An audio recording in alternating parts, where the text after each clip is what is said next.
जय भीम साथियों प्रस्तुत है महात्मा ज्योतिबा फुले की अमर कृति गुलामगिरी का पार्ट 2। जैसा कि आपने पिछले पार्ट में देखा, ढोंडीराव और ज्योतिराव फुले का संवाद चल रहा है, उसी को हम आगे बढ़ाते हैं। ढोंडीराव, इस देश में वामन के पहले ईरान से आर्य लोगों के कुल मिलाकर कितने जत्थे आए होंगे? ज्योतिराव, इस देश में आर्य लोगों के कई जत्थे जल मार्ग से आए। ढोंडीराव, इनमें से पहला जत्था जल मार्ग से लड़ाकू नौका से आया था या फिर किसी और मार्ग से आया था? ज्योतिराव, लड़ाकू नौकाएं उस काल में नहीं थी, इसलिए वह जत्थे छोटी छोटी नौकाएं लेकर आगे बढ़े और वे नौकाएं मछलियों की तरह तेजी से पानी में चलती थीं, इसलिए उस जत्थे के अधिकारी का नाम मत्स्य हो गया होगा। ढोंडीराव, फिर ब्राह्मण इतिहासकारों ने भागवत आदि ग्रंथों में इस तरह लिखा है कि उस जत्थे का मुखिया मत्स्य से पैदा हुआ था। इसका क्या मतलब होगा? ज्योतिराव, उसके बारे में तुम ही सोचो कि मनुष्य और मछली, इनके इंद्रियों में, आहार में, निद्रा में, मैथुन में और पैदा होने की प्रक्रिया में कितना अंतर है। उसी प्रकार उनके मस्तिष्क में, मेधा में, कलेजे में, फेफड़े में, आंतड़ियों में, गर्भ पालने पोसने की जगह में और प्रसूति होने के मार्ग में कितना चमत्कारिक अंतर है। मनुष्य ज़मीन पर रहकर अपनी ज़िंदगी बसर करने वाला प्राणी है। वह ज़रा सी असावधानी से पानी में गिरने पर तैरना न आए तो डूबकर मर जाता है, किंतु मछली हमेशा ही पानी में रहती है, लेकिन मछली को पानी से बाहर निकालकर ज़मीन पर रखते ही तिलमिलाकर मर जाती है। नारी स्वाभाविक रूप में एक समय एक ही बच्चे को जन्म देती है, लेकिन मछली सबसे पहले कई अंडे देती है। उसके कुछ दिनों बाद उन अंडों को फोड़कर उसमें से अपने सभी बच्चों को बाहर निकालती है। अब जिस अंडे में यह मत्स्य बालक था, उसको उसने पानी से बाहर निकालकर ज़मीन पर फोड़ा होगा। उस अंडे से उसने उस मत्स्य बालक को बाहर निकाला होगा। यदि यह कहा जाए तो उस मछली की जान पानी से बाहर ज़मीन पर कैसे बची होगी? कोई आदमी इस तरह का सवाल उठा सकता है कि मनुष्यों में से किसी मंजे हुए गोताखोर ने पानी के अंदर गहरी डुबकी लगाकर मत्स्य बालक जिस अंडे में था, उस अंडे की पहचान कर उसने उसको ज़मीन पर लाया होगा। खैर, यह भी सच मान लीजिए, लेकिन बाद में किस चतुर मर्द ने मछली के उस अंडे को फोड़कर उसमें से उस मत्स्य बालक को बाहर निकाला होगा? क्योंकि यूरोप और अमेरिकी देशों में काफ़ी विकास हुआ और बड़े बड़े ख्याति प्राप्त विद्वान चिकित्सा शास्त्र में विज्ञ हुए हैं, फिर भी उनमें से किसी एक ने भी अपनी छाती पर हाथ रखकर यह दावा नहीं किया है कि मैं मछली के अंडे को फोड़ करके उसमें से बच्चे को ज़िंदा बाहर निकाल देता हूँ। खैर, वह अंडा पानी में है। इस तरह का महत्वपूर्ण संदेश किस अमर मछली ने पानी से बाहर आकर उस गोताखोर को बताया होगा, और उस जलचर संदेशवाहक की भाषा मानव को कैसे समझ में आई होगी? इस तरह की एक से अधिक शंकाओं से भरे उन लेखों में से सही समाधान होना बिल्कुल असंभव है। इसलिए उसके बारे में यह अनुमान प्रमाणित होता है कि बाद में कुछ मूर्ख लोगों ने मौका मिलते ही अपने प्राचीन ग्रंथों में इस तरह की काल्पनिक कथाओं को घुसेड़ दिया होगा। ढोंडीराव, अच्छा, फिर सवाल यह उठता है कि उस जत्थे का नायक अपने लोगों के साथ किस जगह पर आकर रुका होगा? ज्योतिराव, पश्चिम के समुद्र को पार करते हुए वह एक बंदरगाह पर उतरा। ढोंडीराव, उस बंदरगाह पर उतरने के बाद उसने क्या किया? ज्योतिराव, उसने शंखासुर नाम के क्षेत्रपति को जान से मार डाला और उसके राज्य को छीन लिया। बाद में शंखासुर का वह राज्य मत्स्य के मरते ही शंखासुर के लोगों ने अपना राज्य वापस लेने के उद्देश्य से मत्स्य के कबीले पर बड़ा ही खतरनाक हमला बोल दिया। ढोंडीराव, बाद में इस खतरनाक हमले का क्या परिणाम हुआ? ज्योतिराव, उस करारी हमले में मत्स्य के कबीले की करारी हार हुई, इसलिए उसने युद्ध भूमि से भाग जाना बेहतर समझा और भाग निकला। बाद में शंखासुर के लोगों द्वारा उसका पीछा करने की वजह से वह अंत में किसी पहाड़ी पर जाकर घने जंगल में छुप गया। उसी समय ईरान से आए लोगों का दूसरा एक बड़ा कबीला कछुए से बंदरगाह आ पहुंचा और वे कछुए मछुए से कुछ बड़े होने की वजह से पानी पर कछुए की तरह धीरे धीरे चल रहे थे। इसी की वजह से उस कबीले के मुखिया का नाम कच्छ हो गया।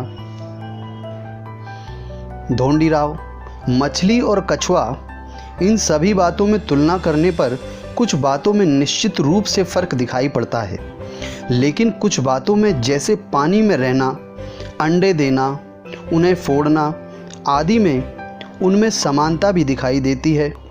इसलिए भागवत आदि पुराणकर्ताओं ने यह लिख रखा है कि कच्छ कछुए से पैदा हुआ है।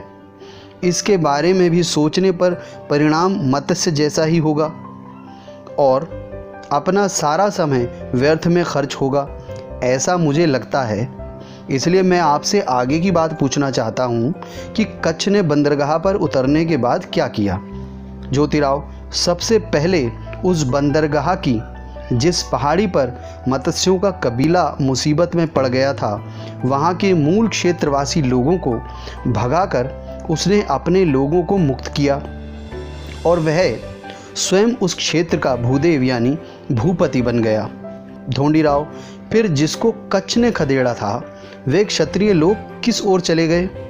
ज्योतिराव, विदेशी ईरानी या आर्य लोगों का कबीला समुद्र के रास्ते से आया देखकर घबराकर द्विज आए, चिल्लाते हुए पहाड़ी के उस पार कश्यप नाम के क्षेत्रपति के पीछे पीछे निकल पड़े।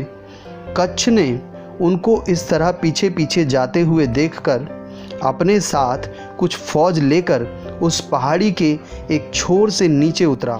उसने उस पहाड़ी को पीठ पर लेकर, मतलब पीछे छोड़कर, कश्यप के राज्य के क्षत्रियों को ईरान की मदद से कष्ट देने लगा।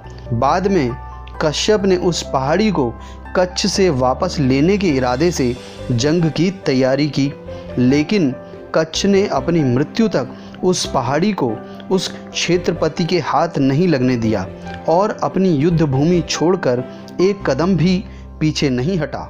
ढोंडीराव, कच्छ के मरने के बाद द्विजों का मुखिया कौन हुआ? ज्योतिराव, वराह। ढोंडीराव, भागवत आदि इतिहासकारों ने यह लिख कर रखा है कि वराह की पैदाइश सूअर से हुई थी। उसमें आपकी क्या मान्यता है? ज्योतिराव, वास्तव में सही बात यह है कि मनुष्य और सूअर में किसी भी दृष्टि से चमत्कारिक भिन्नता है। अपनी बात को अधिक स्पष्ट करने के लिए और तुम्हारा पूरा समाधान हो, इसलिए यहाँ उदाहरण के तौर पर सिर्फ एक ही बात कहना चाहूँगा कि वे अपने बच्चों को पैदा करने के बाद उनसे किस तरह का व्यवहार करते हैं, यही सिर्फ हमें देखना है। मनुष्य जाति की नारी अपने बच्चों को पैदा करते ही वह उस बच्चे को किसी भी तरह का कष्ट नहीं होने देती और उसे बड़े प्यार से पालती पोसती है, लेकिन सुअरी कुतिया की तरह अपने पैदा किए पहले बच्चे को एकदम खा लेती है, उसके बाद दूसरे बच्चे को पैदा करती है। इससे यह सिद्ध होता है कि वराह की सुअरी माता ने सबसे पहले अपने सुअर जाति के बच्चे को खाकर बाद में उस मानव सुअर को पैदा किया होगा। किंतु भागवत आदि ग्रंथकारों के अनुसार वराह यदि आदि नारायण का अवतार हैं तो उसकी सर्वज्ञता और समान दृष्टि को दाग लगा या नहीं, क्योंकि वराह आदि नारायण का अवतार होने की वजह से उसको पैदा करने वाली सुअरी को उसके बड़े सुअर भाई को मारकर नहीं खाना चाहिए। उसने इसके पहले से ही कुछ बंदोबस्त क्यों नहीं करके रखा था? हाय। पद्मा, सुअरी, वराह आदि नारायण की माँ ही तो हैं। और उसने इस तरह के अपने नन्हे मुन्ने अबोध बालक की हत्या क्यों की? बाल हत्या का अर्थ सिर्फ बच्चों को जान से मारना ही होता है, फिर वह बच्चा किसी का भी क्यों न हो। किंतु इसने अपने पैदा किए हुए अबोध बच्चे की हत्या करके उसको खा लिया। इस तरह के अन्याय का अच्छा अर्थबोध हो, ऐसा शब्द किसी शब्दकोश में खोजने से भी नहीं मिलेगा। यदि इसको डाकिनी कहा जाए तो डाकिनी भी अपने बच्चे को नहीं खाती। यह एक पुरानी कहावत है। उस वराह की पद्मा माता को इस तरह का अघोर कर्म करने की वजह से नरक की यातनाएं भोगने से मुक्ति मिले, इसलिए उसने ऐसा पाप मुक्ति का कर्म किया। इसका कहीं कोई जिक्र भी नहीं मिलता। इसका हमें बड़ा अफसोस है। ढोंडीराव, वराह की सुअरी माता का नाम यदि पद्मा था तो इससे यह सिद्ध होता है कि उसके सुअर पति का कुछ न कुछ नाम होना ही चाहिए कि नहीं? ज्योतिराव, पद्मा सुअरी के पति का नाम ब्रह्मा था।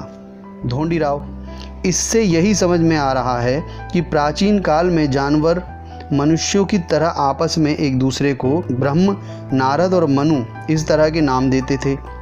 उनके नाम इन गपोड़ी ग्रंथकारों को समझ में आए होंगे। दूसरी बात यह कि पद्मा सुअरी ने वराह को उसके बचपन में अपने स्तन से दूध पिलाया ही होगा, इसमें कोई संदेह नहीं। किंतु बाद में उसके कुछ बड़ा होने पर गांव के खंडहरों में बहुत ही कोमल फूल पौधों का चारा चरने की उसे आदत लगी होगी कि नहीं, यह तो वही वराह आदि नारायण ही जाने। इस तरह के उनके धर्म ग्रंथों में कई तरह के महत्वपूर्ण सवालों के प्रमाण नहीं मिलते। इसलिए मुझे लगता है कि धर्म ग्रंथों में लिखा यह सब झूठ है। वराह सुअरी से पैदा हुआ और इस तरह की झूठ मूठ की बातें शास्त्रों में लिखते समय उन ग्रंथकारों को लज्जा भी नहीं आई होगी। ज्योतिराव, यह कैसी बेतुकी बात है कि तुम्हारे जैसे ही लोग इस तरह के झूठ मूठ के ग्रंथों की शिक्षा की वजह से ब्राह्मण, पंडा, पुरोहितों और उनके संतानों के पांवों को धोकर पानी भी पीते हैं। अब तुम ही बताओ, इसमें तुम निर्लज्ज हो या वे? ढोंडीराव, खैर इन सब बातों को अब छोड़ दीजिए। आपके ही कहने के अनुसार उन मुखिया का नाम वराह कैसे पड़ा? ज्योतिराव, क्योंकि उसका स्वभाव, उसका आचार व्यवहार, उसका रहन सहन बहुत ही गंदा था और वह जहाँ भी जाता था वही जंगली सुअर की तरह झपट्टा मारकर अपना कार्य सिद्ध करता था।